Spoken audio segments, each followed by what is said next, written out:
Not in this country. Acting like a communist, go live in North Korea. You're acting like a communist, go live in Venezuela. Why hello there. This video is for anyone who thinks that a single-payer healthcare system would be beneficial to America. I will not only debunk this claim, but I will also show how healthcare can be fixed in America. So, typically there are 5 main points that people who argue for a single-payer healthcare system make. 1. Healthcare is a human right. 2. The state provides better healthcare than the private sector. 3. Insurance companies are greedy. 4. A single-payer healthcare system is an economic benefit. And 5, but it works in Scandinavia. Alright, so let's take it from the top. Number 1, healthcare is a human right. This is just simply false. Rights exist in a negative context, which means they can restrict what other people do to you. They do not give you the right to demand things of other people. You have a right to own a gun in America, because that is a choice you as an individual can make. To suggest that healthcare is a right is to suggest that you have the authority to demand that a doctor treat you. You do not have the right to someone else's labor, nor do you have the right to the fruits of their labor, or to demand the fruits of their labor. Food is a much bigger necessity than healthcare, but no matter how much I need food, I do not have the right to rob a grocery store, nor do I have the right to steal money from someone else against their will and have them pay for my food. Theft may be the least immoral choice under the circumstances, but that does not make it a moral choice. Rights that derive from individual need will always violate individual autonomy, which is why rights must exist in a negative context in order to be maintained as rights. You have a right to free speech. No one is obligated to listen. You have a right to freedom of the press. No one is obligated to publish your article. You have a right to learn. No one is obligated to teach you. You have a right to life. No doctor is obligated to treat you. If they want to, which most of them will, they will. But you do not get to force them to do something because of a problem that adversely affects you. Now on to point number 2. The state provides better healthcare than the private sector. One of the main arguments for this is usually point number 3. Health insurance companies are greedy. It's been said that the biggest fallacy of economics is failing to see the long-term effects of a policy, and we can see that clearly demonstrated here. If health insurance companies are greedy, that is precisely why they provide far better healthcare than the state. The most honest thing in the world is the desire for money. They have a profit incentive, and the way to maximize profits in a free market is to provide better healthcare for all of their competitors at a lower price. This kind of goes without saying, but the government isn't some omnipotent and omnibenevolent being that has been graced upon this society. It's a competitor in the market just like everyone else. However, it's a competitor with one distinct feature.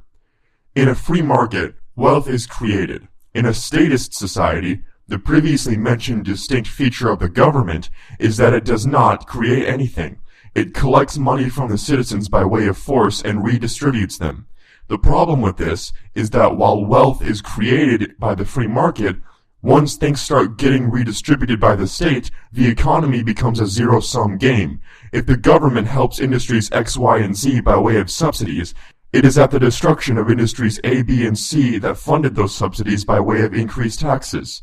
And possibly the number one reason why the state cannot provide better healthcare than the free market is that unlike businesses, in the free market, the government cannot fail if people are unhappy with their services. They will just steal, tax more money from people to fund their service that should die. Meanwhile, in the free market, you've no choice but to make your healthcare affordable or you go out of business. So why is private healthcare so expensive today then? Well, here's the gist of it. In a free market, companies must make their products affordable or they go out of business. While the government comes in, the idea is to implement an alternative to people who cannot afford healthcare. But with all the policies and regulations it implements, it affects the training doctors must undergo, how they can treat patients, under what circumstances they can treat patients, how much they're paid, etc. That is why the number of people becoming doctors in America has been on a steady decline since Medicare and Medicaid were implemented. Meanwhile, in the private sector, demand has not gone down for healthcare, but consumer base has. Because if you need healthcare, are you going to pay for the free option? No. In a free market, if consumer base goes down, it's because demand has gone down. So as the consumer base shrinks, so do prices. But in this case, prices don't go down because demand has not been changed at all. So now, in the public sector, there is a shortage of doctors, and in the private sector, health insurance is too expensive to afford. In regards to the first problem, Idiots like Tony Blair say, well, we can't just create more doctors and dentists. Well, you know what can do that? The free market. It also brings down prices, thus solving a second problem. But the government will not let it, and that's why we now have a healthcare crisis. Speaking of healthcare crisis, let's go to point number 4. A single-payer healthcare system is an economic benefit by way of saving money. But would it really save money? No. But hey, don't take my word for it. Take a look, it's in a book. First of all, that entire idea is built upon, well, you just have to take our word for it.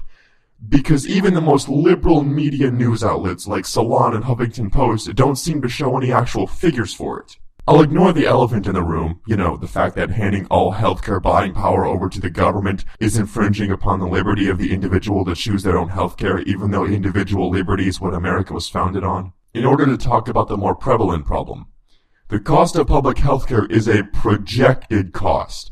And if the national debt, Social Security, student loan forgiveness, military spending, unemployment benefits, and the Great Depression have taught us anything, it's that the government never comes anywhere close to staying under their projected costs. And yeah, I know what you're gonna say, Obamacare did! Yeah, no it didn't. Projected costs for Obamacare kept on climbing until they kept extending the deadline while everyone not covered by Obamacare, otherwise known as people who had completely affordable healthcare until Medicare and Medicaid were introduced into the economy, watched themselves get dragged further down into debt as their premium rates climbed into space due to the government artificially stimulating demand. And lastly, on to point number 5. But Scandinavia, though. Here's a quote from Denmark's Prime Minister himself. I know that some people in the US associate the Nordic model with some sort of socialism. Therefore, I would like to make one thing clear. Denmark is far from a socialist planned economy. Denmark is a market economy. Denmark is riddled with things that democratic socialists hate. For example, democratic socialists are against global capitalism, whereas Scandinavian countries have fully embraced it. Hell, in most Scandinavian countries, there isn't even a government-mandated minimum wage. As of 2017, most of Sweden's education is privatized, and the government helps poorer families through vouchers. Which, by the way, send them all to private, for-profit schools. And yet the entire country is doing just fine. Nowhere near the economic collapse that socialists would have you believe is always right around the corner, hidden within capitalism's supposed boom-bust cycle nature. Well, I mean, it wasn't before the, refugees got there anyway. But all that being said, let's look at the healthcare system of one Sweden. Sweden's UHS came around in the 1950s, along with a few other symptoms of the socialist plague, such as free education, remember this was back in the 50s, and government-mandated pension plans, all intended to help the poor prosper and compete with the middle-income families.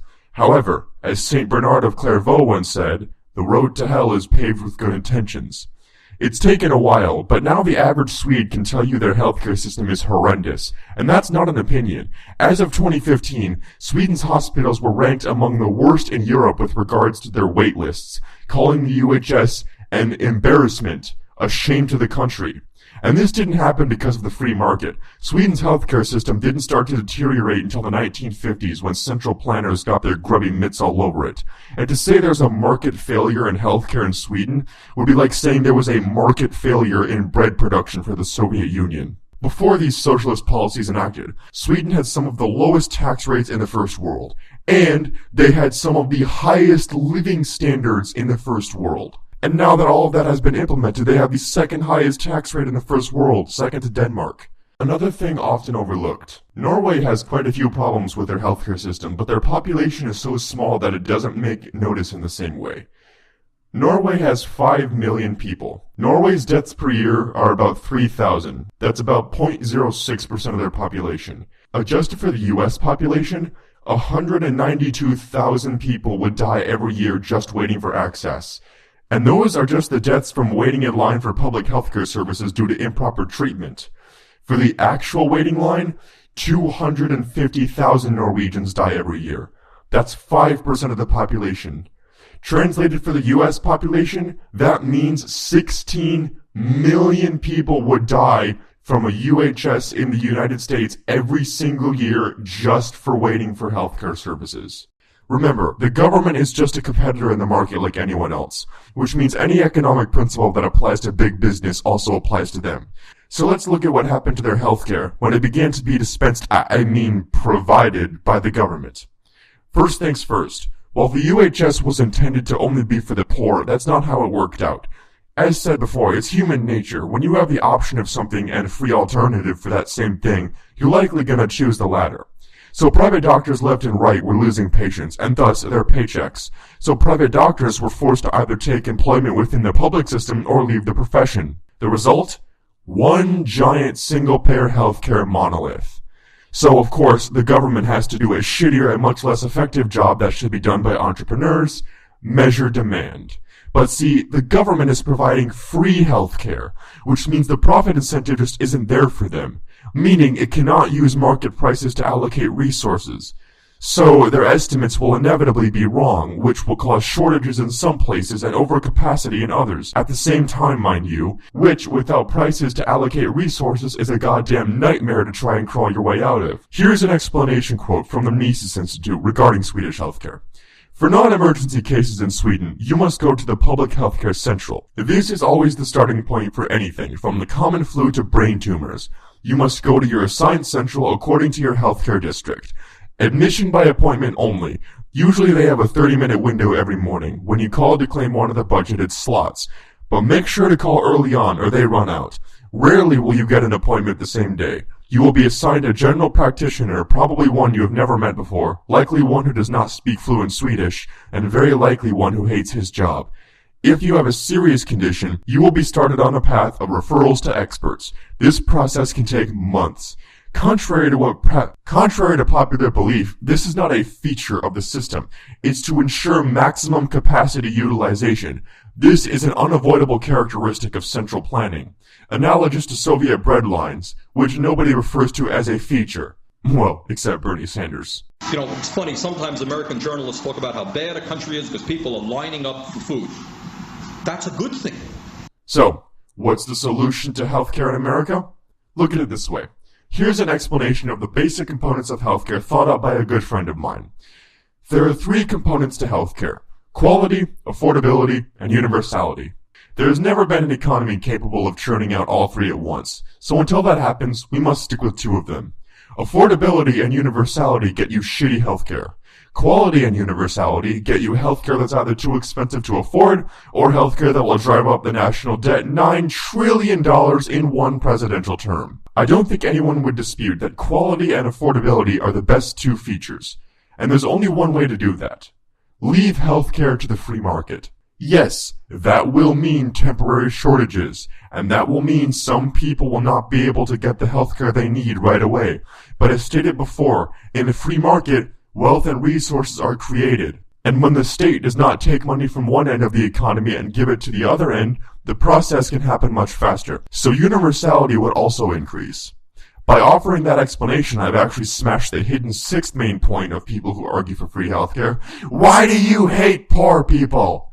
Well, I don't. Now, one last point. Since 1963, when the war on poverty started, poverty has not dropped down at all. The amount of poor people in America is still at 14.5, despite spending $22 trillion on anti-poverty programs since the 1960s. Another point.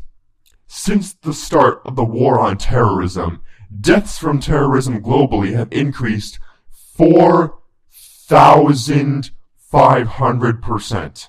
If you watch this video and you still think that a universal healthcare system is still a good thing, that's fine. It's not my job to tell you how to think. But I'm gonna ask you to remember those 2 points before you go to the voting booth in a few years.